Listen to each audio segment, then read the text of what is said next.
On entend une musique bruyante qui donne le rythme à tous les participants. De grands cercles se forment dans toute la salle et au centre de toute cette joie se trouve le marié.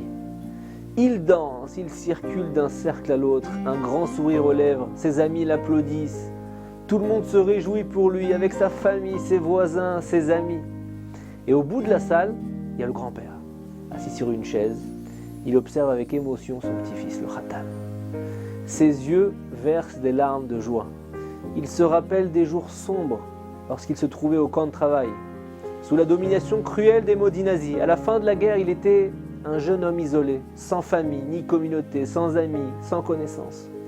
Il ne restait que des survivants comme lui, dont la grande majorité avait perdu toute leur famille dans la terrible Shoah. Et voilà que des dizaines d'années plus tard, il se trouve là, en habit de fête, avec des centaines d'invités venus se réjouir au mariage de son, pas fils, petit-fils. Il se lève à pas lents, s'approche de la scène où se trouve l'orchestre. Il glisse quelques mots à l'oreille du chanteur, qui demande à tous ses musiciens d'interrompre la musique. Il dit comme ça: le grand-père du marié voudrait dire quelques mots. Un jeune homme tend une chaise au grand-père âgé, mais il refuse de s'asseoir. Tout le monde se tait et observe avec curiosité le grand-père, tentant de deviner qu'est-ce qu'il va dire au micro. Je vais vous raconter une histoire liée directement à ce mariage que nous célébrons maintenant.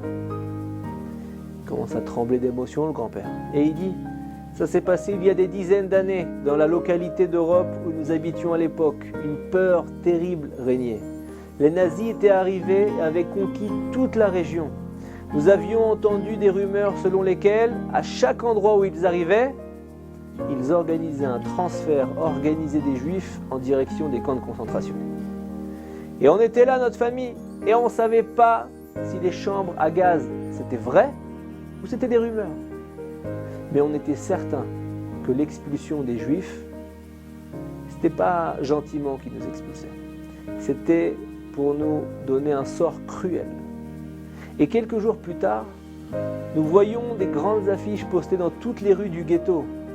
Et c'était marqué: tous les Juifs du ghetto sont tenus de se présenter demain à 5 h du matin sur la place principale pour se préparer au transfert. Ne prenez ni objet, ni bien qui dépasse un sac par personne. Toute personne ne se présentera pas et ne suivra pas cette instruction sera exécutée par balle. Imaginez les affiches. Et on entend de toutes parts des cris, des pleurs. Des mères tombent sur le cou de leur fils. Les pères essuient des larmes, les enfants gémissent. La faim amère de nous tous se profile à grands pas. Et le grand-père continue à raconter dans la salle de mariage: j'étais un jeune homme, je me hâtais de rentrer chez moi. Et là, la situation n'était pas très différente de ce qui se passait à l'extérieur.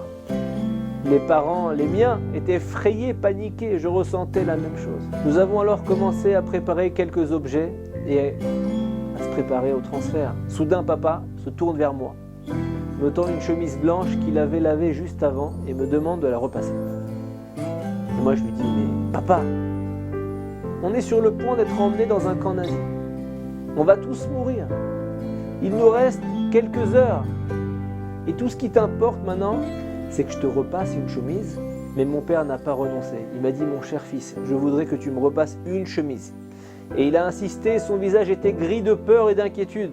Et moi, son fils, je n'ai pas argumenté. Si papa veut que je repasse une chemise, je le fais. Je m'approche du poêle, j'allume le feu. Et quelque temps après, je prends les braises et je les fais pénétrer dans le grand fer à repasser. Les braises ont chauffé le fer et j'ai pu enfin commencer à repasser.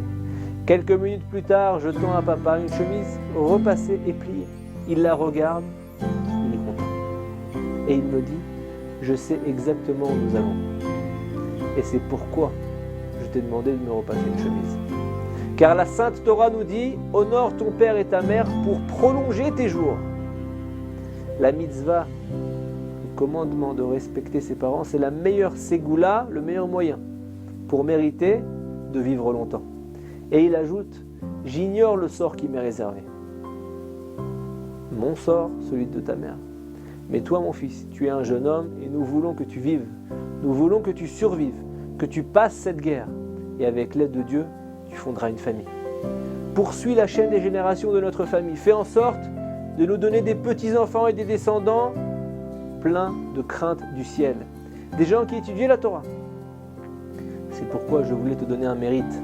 J'ai fait en sorte que tu fasses des efforts pour le respect des parents, pour que cette mitzvah t'accompagne et grâce à elle, tu pourrais vivre encore de longues années. Et le père, qui est donc dans la salle de mariage de son petit-fils, dit « Mais que puis-je dire ?» Après cette nuit-là, on a vécu des jours très difficiles. Je n'ai plus revu mes parents depuis l'instant où on est descendu du train. J'ai moi-même été envoyé aux travaux forcés. J'ai travaillé durement pendant plusieurs années. Les gens autour de moi tombaient, mouraient comme des mouches. Et plus d'une fois, j'ai senti que ma fin approchait.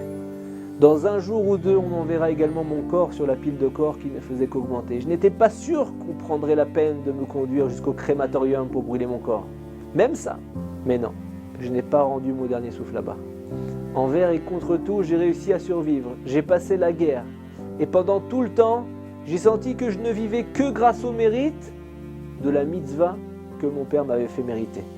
Et maintenant, alors que j'assiste au mariage de mon cher petit-fils, avec une chemise repassée, des habits de fête, je veux que vous sachiez, chers invités, que ce grand mariage, cette merveilleuse joie que vous voyez ici, nous la devons à cette chemise repassée.